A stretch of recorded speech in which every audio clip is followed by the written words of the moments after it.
கிருஷ்ணகிரி மாவட்டம் பர்கூர் துறை மஹாலில் விற்பனைக்காக வைக்கப்பட்டிருந்த பல கோடி ரூபாய் மதிப்பிலான துணிகள் தீயில் கருகி சேதம்.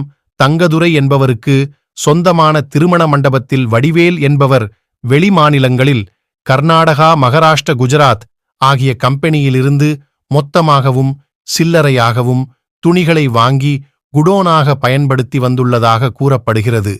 இதில் விலைமதிப்புள்ள பேண்ட்டுகள், ஷர்ட்டுகள், புடவை மொத்தமாகவும் சில்லறையாகவும் விற்பனை செய்வதற்காக வைக்கப்பட்டிருந்த குடோன் முற்றிலும் தீக்கரையானது. இதில் பல மணி நேரம் போராடி பர்கூர் தீயணைப்பு வீரர்கள் தீயை அணைக்க போராடி வருகிறார்கள். இந்த சம்பவம் குறித்து பர்கூர் போலீசார் வழக்கு பதிவு செய்து விசாரணை நடத்தி வருகிறார்கள்.